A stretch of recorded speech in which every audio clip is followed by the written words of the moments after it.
So dito tayo sa bayaw ni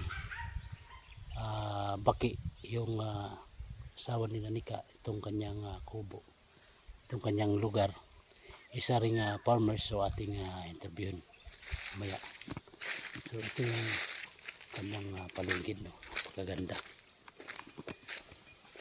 Rice field, tapos sa ilalim maano ka talaga, presko yung hangin. Dito tayo sa ilalim ng mga kahoy, mga tanim, halos mga prutas, mga mangga.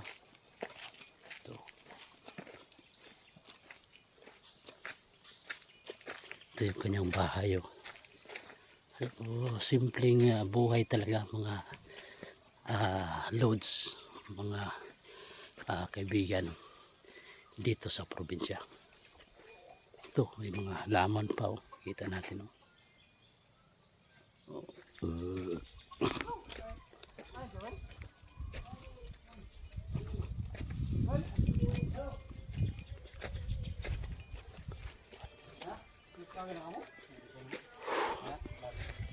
Aw, ano ba mo balay din?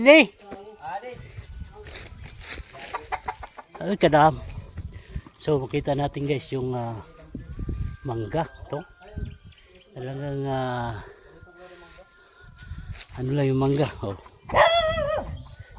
Common lang, makikita natin dito.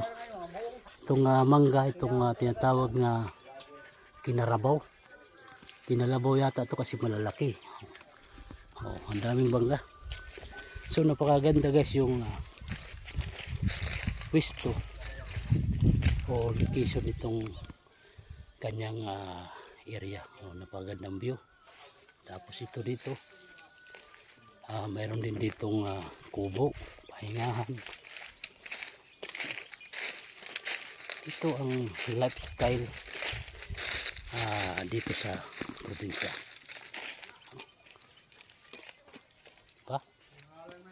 Ito isang kubo, pahingahan sa bahay. So sa likod nito,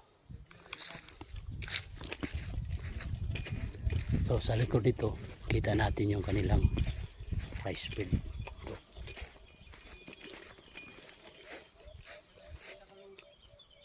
Yun.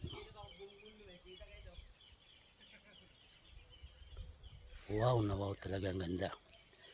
Payak na pamumuhay. Ito. Okay na ako, mayroon akong ganitong bahay dito sa probinsyang ganito. Talagang masasabi ko na simpleng buhay, masaya. Mayroon ka lang ganitong lupa na taniman ng palay. Hindi ka na kailangan magbili pa ng bigas kasi mayroon ka ng aanihin. Tapos mayroon pa mga tanim-tanim ng mga prutas na ganito, parang normal lang na makakapagpamitas ka nabibili.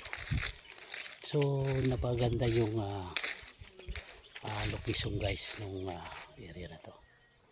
Ito, mga mangga yan doon, papunta doon mga mangga, diba?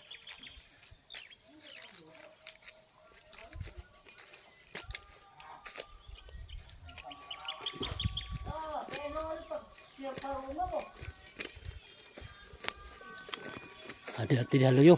Ano maniki didiki? Ini. Mga manukan niya. Manukan. So, talagang kumpleto talaga guys. Ito sa kuan ni Joel. Mayroon siyang portable drum. Sahod sa ulan. Diretso na doon sa kanyang mga gripo sa kusina, CR.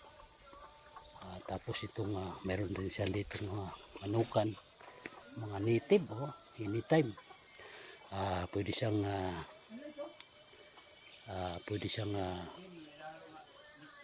mano ng manok o magkatay anytime. So napakasimple po yung buhay dito sa